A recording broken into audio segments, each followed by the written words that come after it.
दोस्तों नमस्कार, आप देख रहे हैं द दस्तक 24। बात करेंगे कृषि कानूनों की। आप सभी जानते हैं कि बिना बहस के कृषि कानून की वापसी हुई है, लेकिन सरकार को किसानों से अब भी इतनी दूरी क्यों है? आखिर सीधे मुंह बात क्यों नहीं करना चाहती है सरकार? आप सभी जानते हैं कि नया कृषि कानून वापस हुआ है, लेकिन कानून के बनने की सोच वापस नहीं हुई है। सरकार ने कृषि कानूनों की वापसी के लिए जो बिल पेश किया, उसकी प्रस्तावना में कानूनों की तारीफ ही तारीफ है। प्रस्तावना के पैराग्राफ 3 और 4 में कुछ पंक्तियों में तीनों कानूनों के फायदे बताए गए हैं और पैराग्राफ 5 और 6 में वापसी पर कुछ पंक्तियां हैं। इससे यह साफ हो जाना चाहिए कि केवल कानून वापस हुआ है, कानून के पीछे जो सोच थी वो नहीं। तो क्या किसानों को मान लेना चाहिए कि जो कानून वापस हुए हैं वो अब कभी दोबारा जारी नहीं होंगे, या फिर इनकी वापसी का दरवाज़ा अब भी खुला हुआ है? कानून वापसी पर खुशी का इजहार और भांगड़ा किसानों ने बहुत किया। किसान भाइयों को अगर इसमें अपनी जीत दिख रही है तो सरकार भी इसे अपनी हार के रूप में नहीं देख रही है। बिल की प्रस्तावना में लिखा गया कि कुछ किसानों को बिल के फायदे नहीं समझा पाए। इन विधियों के विरुद्ध केवल किसानों का एक समूह ही विरोध कर रहा है। उधर राज्यसभा में भी कृषि मंत्री ने साफ कह दिया कि कानून की वापसी पर चर्चा की कोई ज़रूरत नहीं है। तो बात चर्चा की नहीं, सरकार के इरादे की थी। सरकार ने बिल की प्रस्तावना में कानून और अन्य योजनाओं की तारीफ कर दी। कृषि मंत्री ने अपने बयान में विपक्ष पर हमला कर दिया, लेकिन सदन में इन कानूनों की वापसी पर चर्चा कराने से इनकार कर दिया। कानून की वापसी भी कथनी और करने की एकरूपता है। प्रधानमंत्री मोदी जी का ऐतिहासिक बड़प्पन है। इसमें तारीफ प्रधानमंत्री की हुई, किसानों की मांग की तारीफ नहीं हुई।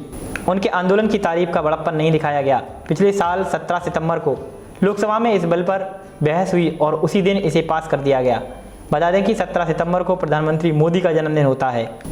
उस दिन बीजेपी के सांसद जगदम्बिका पाल बिल के पास होने पर प्रधानमंत्री के जन्मदिन पर कृषक सशक्तिकरण दिवस मनाने की बात कर रहे थे, लेकिन किसानों को यह बिल नहीं भाया और वे 1 साल से अधिक समय तक दिल्ली की सीमाओं पर डटे रहे। आगे अब कानून को ही पलायन करना पड़ा। अब सवाल है कि कृषि कानून के बाद सांसद पाल आखिर दोबारा इस दिवस को मनाना चाहेंगे।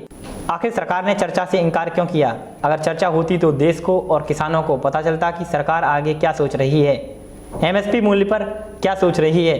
बेशक सरकार ने बहस नहीं की, लेकिन कानून वापसी प्रस्ताव में अपनी तमाम दावेदारियां कर दी। कम से कम उन्हीं दावों पर बहस कर लेनी थी। यह जानना जरूरी है कि 2014 से कृषि विभाग का बजट 5 गुना बढ़ा दिया गया। 11 करोड़ किसानों को 1,06,000 करोड़ रुपए दिए गए।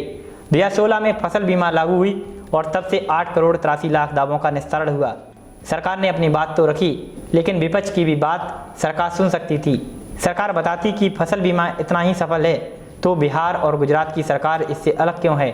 मानसून सत्र 10 सितंबर को संसद की स्थायी समिति की रिपोर्ट आई कि बिहार, पश्चिम बंगाल, पंजाब, आंध्र प्रदेश, गुजरात, तेलंगाना और झारखंड ने प्रधानमंत्री फसल बीमा योजना से खुद को अलग कर लिया है और अपनी खुद की योजना लॉन्च कर दी है। बीमा कंपनियां किसानों को मुआवजा बहुत कम दे रही हैं और जो भी दे रही हैं काफ़ी देरी से देती हैं। कभी फसल बीमा योजना पर भी बहस होनी चाहिए थी, तो पता चलता कि क्यों गुजरात सरकार ने 11 अगस्त 2020 को 1 साल के लिए प्रधानमंत्री फसल बीमा योजना को स्थगित कर मुख्यमंत्री फसल बीमा योजना को लॉन्च किया है। अब तो उसके भी 1 साल से अधिक हो गए हैं, लेकिन सरकार ने तीनों कृषि कानूनों की वापसी के प्रस्ताव में प्रधानमंत्री फसल बीमा योजना को एक बड़ी कामयाबी के रूप में जोड़ दिया। यही नहीं, इस प्रस्तावना में दावा किया गया कि गेहूँ और धान के अलावा कपास और दलहन को न्यूनतम बिक्री दर के दायरे में लाया गया है। सरकार ने यह भी लिखा कि लागत से 1.5 गुना अधिक न्यूनतम बिक्री दर दिया गया। बहस होती तो पूछा जाता कि सरकार न्यूनतम समर्थन मूल्य पर यानी एमएसपी पर आगे क्या सोचती है। सदन में उसकी राय सामने आती और इस दावे पर सांसद पूछ पाते कि लागत से 1.5 गुना अधिक कैसे मिल रहा है। क्या सरकार एमएसपी की गारंटी देगी या इसकी मांग को भी कुछ किसानों की मांग बता देगी? सरकार ऐसा नहीं कह सकती है कि एमएसपी मूल्य की मांग को कुछ किसानों की मांग है, क्योंकि उसके ही डॉक्यूमेंट कहते हैं कि किसानों की मांग है। 2015 में बीजेपी सांसद छेदी पासवान ने एक सवाल किया था कि क्या सरकार ने धान की खरीद को लेकर क्या कोई अध्ययन किया है। तब सरकार जवाब देती है कि नीति आयोग ने वर्ष 2007, 2008 से 2010-11 के दौरान एमएसपी को लेकर अध्ययन किया है। इसके अनुसार 81% किसान विभिन्न राज्यों में एमएसपी को लेकर जागरूक हैं। 94% किसान चाहते हैं कि एमएसपी जारी रहे। अंत में सवाल एक बार फिर से वही, बिना बहस के कृषि कानून की वापसी हुई है, लेकिन सरकार को किसानों से अब भी इतनी दूरी क्यों है? इसका जवाब हर जिम्मेदार नागरिक को सरकार से मांगना चाहिए। यह रिपोर्ट किसानों को समर्पित थी। उम्मीद करते हैं आपको यह रिपोर्ट पसंद आई होगी। यदि अभी तक आपने हमारा चैनल सब्सक्राइब नहीं किया है तो तुरंत सब्सक्राइब कर लें। अन्य ताज़ा रिपोर्ट्स के लिए बने रहें हमारे साथ। नमस्कार, हम दोबारा नई रिपोर्ट के साथ हाजिर होंगे।